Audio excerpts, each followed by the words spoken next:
मुद्दा क्या है, पहले मैं आप लोगों को यहाँ पर डिस्कस करता हूँ छावा मूवी से ही। ये जो पर्टिकुलर मूवी दिखाई गई है, इसमें राइटर का ये मानना है कि इस मूवी के अंदर में हिस्ट्री को डिस्टोर्ट कर कर दिखाया गया है। मतलब ऐसा है कि कोई इंसान ने गुस्से में आकर गाली दे दी, तो वो ये दिखा देंगे कि इन्होंने गाली दे दी। वो ये नहीं दिखाएंगे कि उस इंसान ने गाली इसलिए दी क्योंकि किसी ने बदतमीजी करी थी उसकी माँ के साथ में, उसकी बहन के साथ में। कह रहे कि यार एक हिस्ट्री को आप लोगों ने दो कम्युनिटी के इर्द गिर्द घुमा दिया, क्या ये सही तरीका है? यहाँ पर आप लोगों ने फिल्म के अंदर में ये पोर्ट्रे कर दिया कि औरंगजेब जो है वो एक ऐसा इंसान था, एक बिल्कुल ही एक मतलब ब्रूटल इंसान की कैटेगरी में आप लोगों ने दिखा दिया उसको। इवन मराठा और ब्राह्मण का कॉन्फ्लिक्ट जो इतना तकड़ा रहता था जिसकी कुछ हद नहीं है, इसको कौन दिखाएगा यहाँ पर? तो ब्राह्मण जो है उसमें किस तरीके से आप लोग चीजों को दिखा रहे हो, ये सारी चीजें हिंदुत्व लीडर को। मुद्दा क्या है, पहले मैं आप लोगों को यहाँ पर डिस्कस करता हूँ छावा मूवी से ही। ये जो पर्टिकुलर मूवी दिखाई गई है, इसमें राइटर का ये मानना है कि इस मूवी के अंदर में हिस्ट्री को डिस्टोर्ट कर कर दिखाया गया है। मतलब क्या है? मतलब राइटर ये कह रहा है कि आज की डेट में जो बॉलीवुड है वो चिकनी चुपड़ी चीजों को दिखाने के चक्कर में आज की डेट में ये भूल जाता है कि हिस्ट्री जो होती है वो बहुत ही कॉम्प्लेक्स सब्जेक्ट है। आप लोग ये नहीं बोल सकते कि भाई साहब एक एक एंगल को दिखाकर और दूसरे एंगल को आप लोग छुपाकर निकल जाओ। इसकी वजह से सोसाइटी और ज्यादा यहाँ पर एक दूसरे के खिलाफ लड़ती हुई नजर आती है। उसी सोसाइटी में और ज्यादा डिवीजन होने का काम आज की डेट में करती है। और ये कोई अकेली मूवी नहीं है, अभी बॉलीवुड के अंदर में कई सारी ऐसी मूवीज हैं जिन्होंने हिस्ट्री को तोड़ मोड़ कर दिखाया है। बस ये चीजें दिखा दी हैं कि ब्रूटैलिटी दिखा दी, एक कम्युनिटी की दूसरी कम्युनिटी के साथ में लड़ाई लगवा दी। ऐसी काम करती कई सारी फिल्म है। जैसे कि एक मूवी आप लोगों को देखने को मिलेगी द कश्मीर फाइल, दूसरी मूवी आप लोगों को देखने को मिलेगी द केरला स्टोरी, तीसरी मूवी आप लोगों को देखने को मिलेगी आर्टिकल 370, और ऐसे ही एक है यहाँ पर स्वतंत्रता वीर सावरकर। तो यहाँ पर इन मूवीज के बारे में राइटर ये कह रहा है कि भाई साहब जो हमारी बॉलीवुड जो आज की डेट में इंडस्ट्री है उसको यहाँ पर प्रॉपर कोई चीज प्रेजेंट करनी आती नहीं है। बस वो क्या करते हैं, वो यहाँ पर एक ऐसा एरिया उठा लेते हैं पर्टिकुलर, जो यहाँ पर उस एरिया को दिखाकर प्रोज देते हैं, पर उसके आगे पीछे की सिचुएशन क्या होती है वो उसको बिल्कुल गायब कर देते हैं अपने कॉन्टेक्स्ट से। मतलब ऐसा है कि कोई इंसान ने गुस्से में आकर गाली दे दी, तो वो ये दिखा देंगे कि इन्होंने गाली दे दी। वो ये नहीं दिखाएंगे कि उस इंसान ने गाली इसलिए दी क्योंकि किसी ने बदतमीजी करी थी उसकी माँ के साथ में, उसकी बहन के साथ में, उस टाइम पर उस इंसान ने फ्रस्ट्रेट होकर गाली दी। पर लेकिन बस ये दिखा देंगे इसने इसको गाली दी और फिर उसकी वजह से लड़ाई हो गई। मतलब पूरा कॉन्टेक्स्ट ही खत्म कर देते हैं, इतने तकड़े तरीके से ये हिस्ट्री को डिस्टोर्ट करते हैं। और इनको पता है कि कौन सी कम्युनिटी को ये मूवी दिखानी है, और बस इनकी मूवी हिट चली जाएगी। और समाज में जो कम्युनल वायलेंस बढ़ जाता है उसकी वजह से जो समाज के अंदर में एक नेगेटिव जो एक वाइब्स आने लगती है वो ये देकर चले जाते हैं, पर इनका काम बन जाता है क्योंकि ये पैसे कमाकर निकल जाते हैं यहाँ पर। तो ये सारी की सारी मूवी जो है वो इसी कैटेगरी में है, और अभी छावा मूवी भी जो है राइटर के अनुसार इसी कैटेगरी में आकर रख दी गई है, जिसने हिंदू और मुस्लिम की बस एक एनिमिटी दिखा दी है, लोगों के सामने एक एनिमिटी परोस दी है, ताकि जो व्यूअर हैं यहाँ पर वो एक अलग ही कैटेगरी में आ जाएं। उनके अंदर का इमोशंस ऐसा निकलकर वहां पर आ रहा था कि औरंगजेब की ब्रेटेलिटी को दिखाया गया संभाजी महाराज जी के ऊपर में, और उसको देखकर लोग अंदर से रोते हुए आए। पर लेकिन उसके इर्द गिर्द जो चीजें थी वो नहीं दिखाई गई। बस एक इंसिडेंट को लेकर उन्होंने क्या कर दिया कि भाई एक इंसिडेंट प्रमोट किया जिसकी वजह से हमारे देश में हिंदू और मुस्लिम को लेकर जो नैरेटिव है वो और ज्यादा नेगेटिव होता हुआ नजर आ रहा है, और इसका पूरा का पूरा रेस्पॉन्सिबिलिटी है हमारी बॉलीवुड इंडस्ट्री के ऊपर में। तो कुछ पार्ट्स दिखाकर बस ये दिखाया जा रहा है कि क्या रियलिटी है। आप लोग को ऐसा लग सकता है कि जैसे कि यहां पर राइटर ये बोलना चाह रहे हैं कि जैसे मान लो एक बाग है, एक बाग के अंदर में मान लीजिए किसी कोने में यहां पर कहीं पर एक कांटेदार पेड़ लगा हुआ है, ठीक है, बाकी बाग में बहुत सारे सुंदर फूल भी हैं, बहुत सारी और चिड़ियाएं भी हैं, बहुत सारे यहाँ पर फल भी लगे हुए हैं। वो नहीं दिखाएंगे, बस ये दिखा देंगे कि बाग इतना घटिया है क्योंकि इसके अंदर में कांटे ही कांटे जुए पड़े हैं। तो ये ओवरऑल जो हमारे देश के अंदर में बॉलीवुड इंडस्ट्री आज की डेट में कर रही है, तो मुझे लग रहा है कि राइटर जो है ज्यादा ही फ्रस्ट्रेट है बॉलीवुड इंडस्ट्री के ऊपर में। तो इसलिए यहाँ पर इस तरीके की मूवी लिख रहे हैं, यहाँ पर इस तरीके की कह रहे हैं कि यार एक हिस्ट्री को आप लोगों ने दो कम्युनिटी के इर्द गिर्द घुमा दिया, क्या ये सही तरीका है? यहाँ पर आप लोगों ने फिल्म के अंदर में ये पोर्ट्रे कर दिया कि औरंगजेब जो है वो एक ऐसा इंसान था, एक बिल्कुल ही एक मतलब ब्रूटल इंसान की कैटेगरी में आप लोगों ने दिखा दिया उसको, और एक तरीके से आप लोगों ने बस ग्लोरीफाई कर दिया संभाजी महाराज को यहाँ पर हिंदू वॉरियर के तौर पर। ठीक है, तो यहाँ पर आप लोगों ने उसको ऐसे दिखा दिया औरंगजेब को जैसे कि वो फॉरेन रूलर यहाँ पर आया हुआ था। तो ये कह रहे हैं कि ये फॉरेन रूलर कैसे हो गया?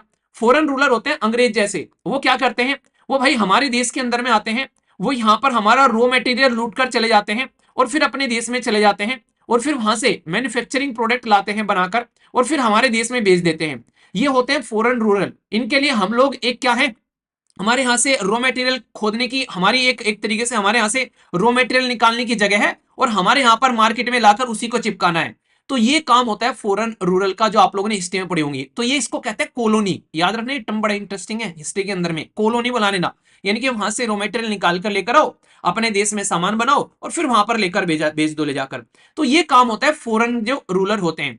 आप लोग मुगल को फॉरेन रूलर कैसे बोल सकते हो? उन लोगों ने तो आकर यहाँ पर हमारे देश के अंदर में ही, वो बाहर से आए थे वो अलग बात है, पर आकर उन्होंने इसको अपना घर बनाया। वो ये नहीं थे कि यहां से लूट कर ले जा रहे थे, वो यहीं पर ही रह रहे थे। और जैसे वो लड़ रहे थे, अपने आप को एक ताकतवर लीडर बना रहे थे, अपने आप को उस पर्टिकुलर रीजन में वो एक अपने आप को स्टेब्लिश करने की कोशिश कर रहे थे। तो ये तो हमारे देश के सारे राजा कर रहे थे, एक दूसरे के साथ में लड़ रहे थे, अपना एरिया बढ़ा रहे थे, ऐसे वो भी लड़ रहे थे। ये लूट कर नहीं ले जा रहे थे, तो इनको आप लोग फॉरेन कैटेगरी में कैसे डाल देते हो? और सबसे बड़ी बात तो तुमने ये कर दी कि औरंगजेब जो था, उसने इतना बड़ा रूल स्टेब्लिश किया, और इस रूल के अंदर में उसने ऐसा नहीं कि उसने अपने आप से स्टेब्लिश कर दिया। दुनिया भर के हिंदू मदरसाज, राजपूत अलायंस, एडमिनिस्ट्रेशन में हिंदू इतने थे उसके पास में, जिसकी कुछ हद नहीं है। इसको आप लोग इग्नोर कर जाते हो मूवीज के अंदर में, बस ये दिखा देते हो कि जैसे औरंगजेब जो है वो मुस्लिम है और संभाजी महाराज जो है हिंदू है, बस उनको दिखा देते हो। आप ये भी भूल जाते हो कि संभाजी महाराज जो है उनकी टीम के अंदर भी कई सारे मुस्लिम थे, वो भी आप लोग भूल जाते हो। आप लोगों ने तो बस हिंदू मुस्लिम का एक कॉम्बिनेशन उठाया और परोस दिया बॉलीवुड ने यहाँ पर।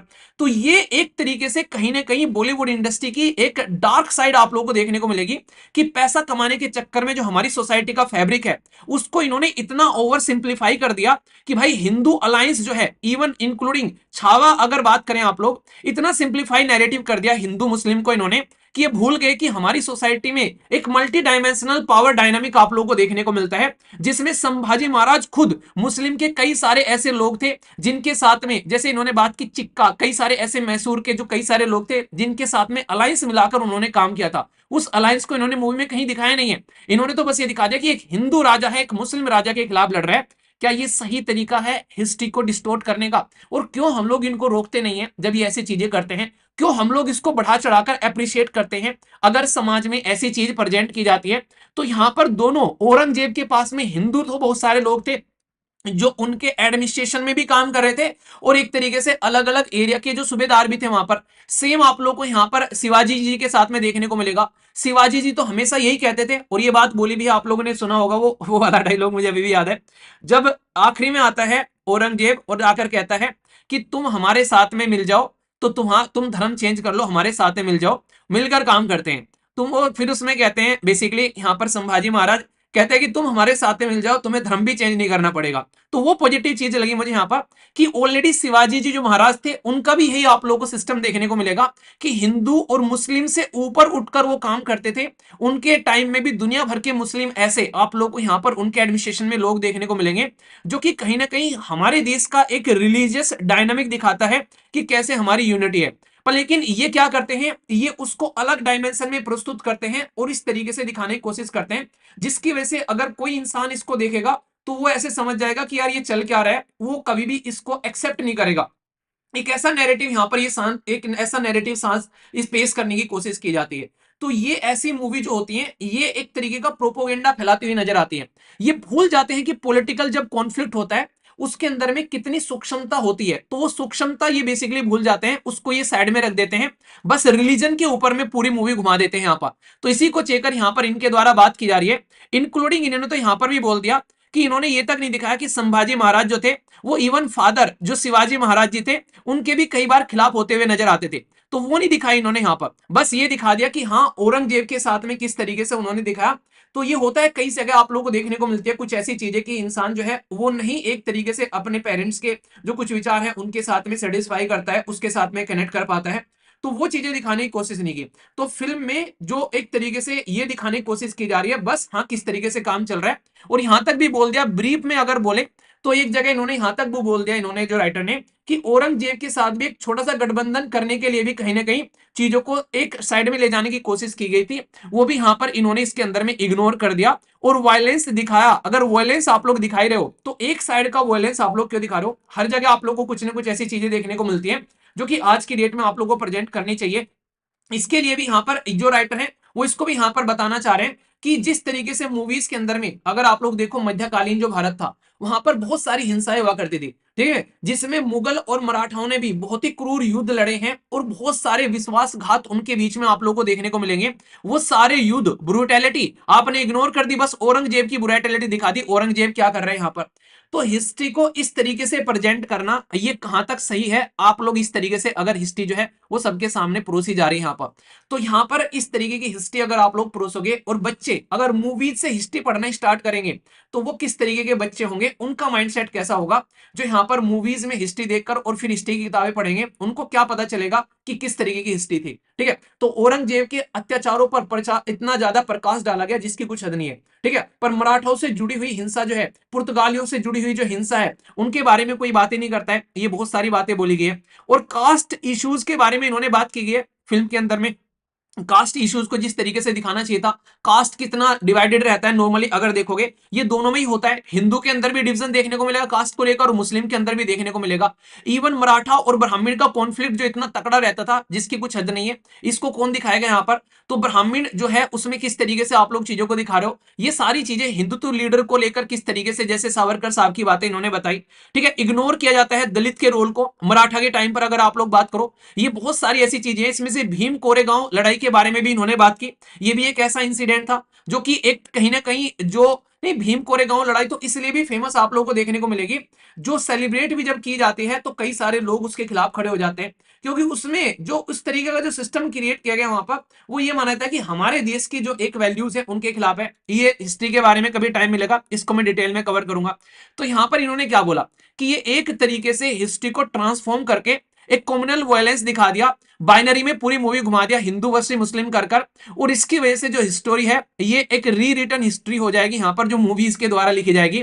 ये सही तरीका नहीं है कि फैक्ट्स और जो एक तरीके से चीजों को इस तरीके से फ्यूल करके डिवाइड कर देना रेदर देन की एक अंडरस्टैंडिंग डेवलप करना, ये एक प्रोपोगेंडा है रेदर देन की एक सिनेमा है। तो राइटर का जो फ्रस्ट्रेशन है वो आप लोगों को यहाँ पर देखने को मिल रहा है। तो कहीं ना कहीं वो ये कहना चाह रहे हैं कि इनको लोगों को अगर हिस्ट्री के ऊपर में मूवी बनानी नहीं आती है तो हिस्ट्री को इनको टच नहीं करना चाहिए, क्योंकि जो नई जनरेशन इस मूवी को देख देख कर आएगी वो एक बहुत ही सूक्ष्म एक एंगल को पकड़कर पूरी हिस्ट्री को डिसाइड कर लेगी और अपनी नजरों में हिस्ट्री का पूरा विवरण कर देगी कि हमारी हिस्ट्री ऐसी थी। तो ये पूरा का पूरा मुद्दा आप लोग यहां पर देखने को मिलेगा। राइटर की बातों से कितने आप सहमत हैं, इसके बारे में आप लोग क्या कहना चाहेंगे, यस या फिर नो, आप लोग अपना कमेंट लिख सकते हैं। ये मैं आप लोगों के ऊपर छोड़ देता हूं कि आप लोग इसके बारे में क्या सोचते हैं कि हाँ राइटर ने क्या किया है वो कितने हद तक सही है, तो आप लोग बताइए यहाँ पर। ठीक है, तो देखता हूं आप इसके बारे में क्या सोचते हैं।